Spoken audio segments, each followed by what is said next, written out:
L'autre jour, j'avais une tique plantée presque dans la fesse, en fait, la fesse gauche. C'était un matin, cette semaine, et j'avais pas senti la douleur, en fait. Ce n'est que le matin, en me réveillant, que j'ai eu ça, une grosse tique.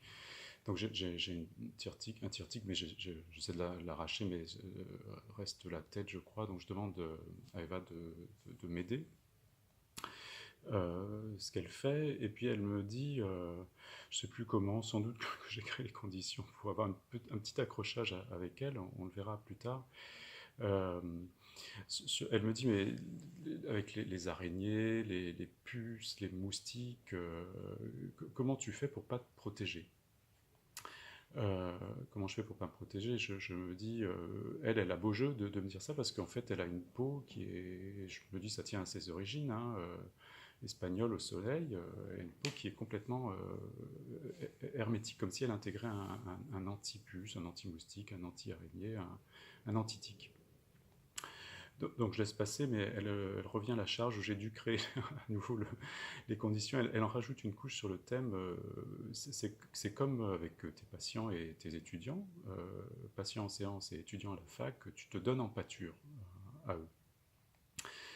Je vois pas le rapport, je me dis ça n'a rien à voir, il y a une conformation physiologique, anatomique, qui est que moi j'ai pas l'antivirus incorporé, et puis il y a la scène professionnelle où c'est vrai que fort des approches et des théories de la Gestalt, je me mets beaucoup dans le champ, dans les champs, et donc je chope des tiques dans les fougères. Ça m'a vraiment accroché, bon j'ai laissé passer, j'apprends à passer outre ça. Euh, et puis, comme j'avais une séance le soir avec ma psy, je ruminais ça en disant mais c'est quoi ce délire? Comment c'est une des limites de la psychanalyse. On ne peut pas avoir le pouvoir dans sa psyché de fabriquer des anticorps, enfin de se fabriquer une carapace avec sa peau. Et puis de fil en aiguille, allongé sur le divan, je me retrouve, une fois que j'ai vidangé mon agacement, voire pire, euh, ma psy me dit mais associé, à quoi ça vous fait penser? Et je retrouve un souvenir d'enfance, premier souvenir d'enfance qui est j'avais 14 ans, c'était le BEPC, je venais d'avoir mon BEPC et puis j'étais parti avec des copains, copines, surtout à la piscine. Euh, et donc je m'étais allongé et puis j'avais chopé un sacré coup de soleil sur le dos. Je n'avais pas du tout l'habitude de m'exposer au soleil. Moi, la piscine, c'était mon lieu de travail, je bossais beaucoup à la piscine, j'aimais ça, mais là, pour faire la fête. Et donc je rentre le soir, coup de soleil carabiné, et je montre ça à ma mère qui me dit bien fait pour toi, c'est un peu à charge pour elle. Mais, et donc elle me met du vinaigre sur le dos. Le remède, je raconte ça à ma psy, elle me dit c'est pas très protecteur le vinaigre. Moi je lui dis, sans doute pour épargner ma mère, je lui dis mais à La Réunion, puisque ma mère est d'origine de La Réunion, c'est sans doute une pratique culturelle. Elle me dit mais ça protège pas, au contraire. Au contraire, et donc j'arrête d'essayer de protéger ma mère, mais je me dis oui c'est vrai que à l'époque j'étais dans l'ambivalence, hein, c'est cette ambivalence là qui est remontée sur le divan. À la fois me dire bon c'est un remède, et à la fois c'est vrai que je trouvais ça très douloureux en fait, comme remède contre les coups de soleil. J'ai attrapé un coup de soleil. Je vais pas chanter là parce que je chante pas très bien, mais c'était pas une histoire d'amour, quoi. Et puis un autre souvenir m'est revenu, plus ancien en fait. J'avais 11 ans, la maison de mes parents était en travaux et il y avait des échafaudages. Et moi je voulais faire comme les maçons.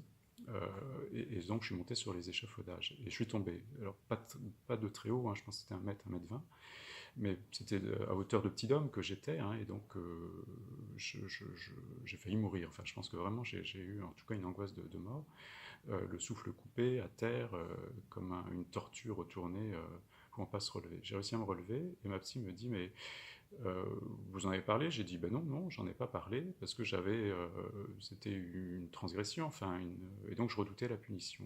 Et elle me dit mais vous auriez préféré mourir. C'est littéral en fait. C'est vrai que plutôt que d'avoir une protection, même si j'étais en infraction, c'est littéralement, j'aurais peut-être pu mourir, enfin dans mon fantasme.